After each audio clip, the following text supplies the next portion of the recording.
long time ago, in one of Bob Marley's lyrics, he said some people are so poor that all they have is money. So learn about the concept of asteya, which is richness of spirit. The more you give, the more you will receive. I read somewhere that 1% of people hold the wealth and money of the entire United States. And there is even a research that said that when all that money would be spread on people, after a while it would be returned to those who had it at the beginning. So this just reinforce and confirms that we are 95% programs and only 5% whatever has been left. The good news is that programs like hardware can always be replaced. Your job is to put in the effort and to let go and release all the limited beliefs, no matter what they are related to. How do you know do or you do not have limited beliefs? Observe the area in your life where you are blocked and work on it to replace old belief and old program with the new that serves to you. Whatever it is that you want, give it more. And that's how you live this concept of asteya, richness of spirit.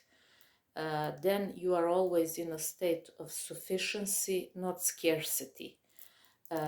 As one of my favorite teachers would say, David Baer, we are either in a primal state or in a state of power. We can't be in two states at the same time. How do you know at this moment where you at? By the way you feel. So never think that if you feel bad, you are right. Let's say you have opinion that you will never fulfill your desires and you feel bad immediately, and then you say, you see, I will never fulfill my desires and that's why I'm feeling bad. That's not true, and in fact the opposite is true. When you're feeling bad, your higher self just knows that that's not the truth. As I said many times, your desires are your destiny and they are given to you because you and only you are the only one who have all the equipment to fulfill those desires. If all the teachings could be summed up in one sentence, that would be identify the thoughts that don't feel good and stop thinking them once and for all. That's how you step into new identity. That's how you left behind and leave behind all old programs, like you would leave all shoes.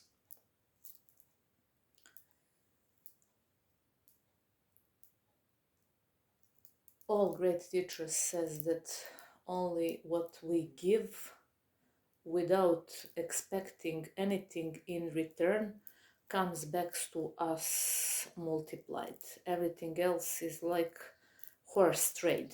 I'll do that for you if you do this for me. Every sophisticated person who has need to elevate and to live in higher states of consciousness has the innate need to live above this horse trade state of being. So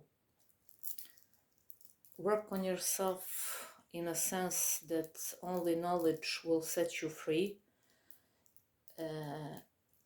Proof that 95% of everything are programs is this fact that 1% of wealth is held up by that all wealth is held up by 1% of people in United States. So it's impossible that they can work harder than everybody else. So we come to the conclusion that the backwards law is at work always, and that it's not how much effort or action you put, it's important what's the energy behind the action.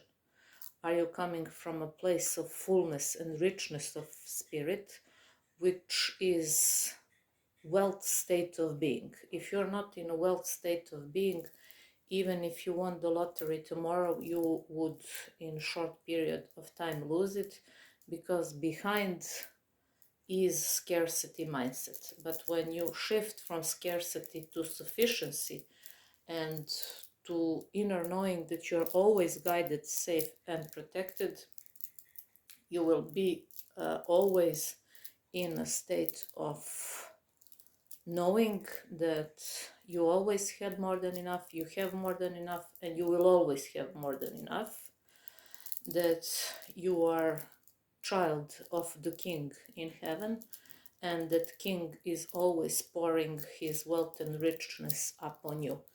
What's your part to ask? Ask, and it is given. As you reap, you shall sow, but give, give. Come always from a place of abundance, even if abundance is at the moment something that you are still working on. But when you embody the energy of abundant person, the entire world and universe come to work to present that new vision that you have for yourself. You know that you made shift when instead of seeing lack, you now always and everywhere see abundance. You know that you made shift when instead of feeling and seeing that all around you are obstacles, you now always and only see opportunities. And this shift is possible. I am proof. I am someone who always was seeing how something wouldn't or shouldn't work, and then I made the shift in my perspective. And as the saying goes, the moment you change the way you look at things, the things you look at change. And that is also when it comes to your personal